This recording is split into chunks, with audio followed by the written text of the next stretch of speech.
Ay, parang may iyak ako.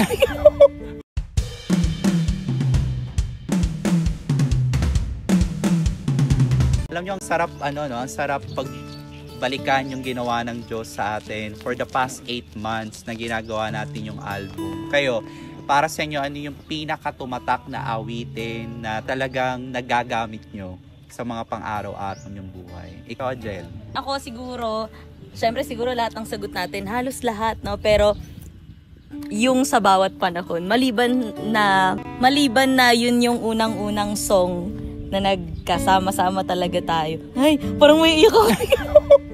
Oo, sobrang nakaka-bless na doon nag-start kasi yung family na meron ng himayuri dun sa song na sa bawat panahon. At iba rin yung dating sa akin ng song na yun kasi nga gustong-gusto ko, kinikilig ako kapag ang Lord ay dinidisiplina ako.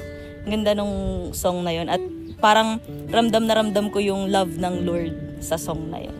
Kayo, Kuya Jello? Ako yung ipangangaral.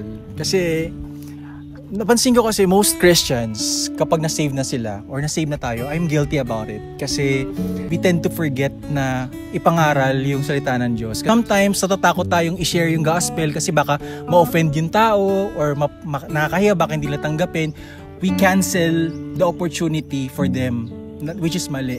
So yun, nag-minister sa akin kasi it reminds me na kailangan nating patuloy na ipangaral ang salita ng Diyos. And to be able to do that, we have to experience God's love, experience His true nature para natural nating ma-share. And yun yung favorite ko, ipangangaral. Ikaw, Dan? Yun sa akin, yung nag-minister sa akin yung sa Sambit, sorry.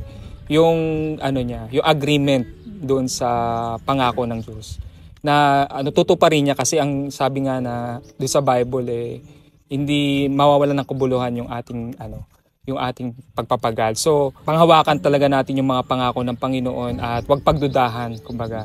At alam natin na ito'y mapangyayari doon sa kanyang kalooban, sa kanyang tamang panahon. Yung nagpapasalamat ako kasi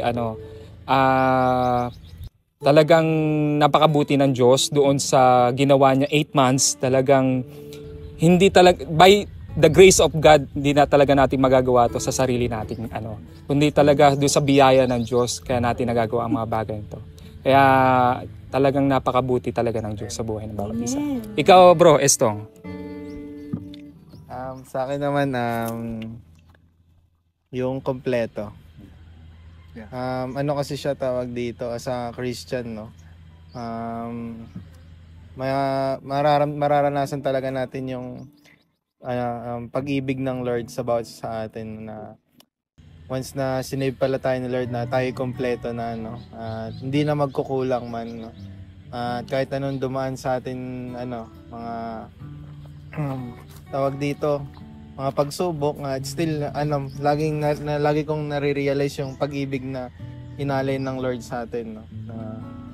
Yun yung kumbaga greater blessing na matatanggap ng isang tao na niligtas tayo ng Lord at tayo kompleto na. Yun lang. Ako siguro ang favorite ko ngayon is yung makapangyarihan. Kasi we always tend to take control sa mga bagay-bagay. Ako personally, very controlling ako sa sitwasyon kasi parang gusto ko siyang mag-align sa way ko. Pero pag na-realize mo pala na makapangyarihan ng Diyos, mamamahinga ka Mamamahinga ka na hindi mo kayang kontrolin yung mga tao sa paligid mo, yung mga bagay sa paligid mo, yung mga mangyayari. Pero may isang bagay na pwede kang kontrolin.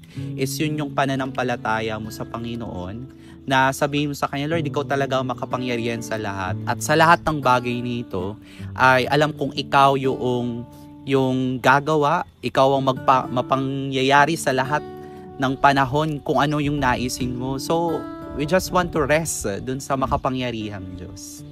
Ikaw, ano yung favorite mo sa song ng Himayuri? Comment down below mo at gusto namin marinig yung testimony mo. Walang magtitiwala.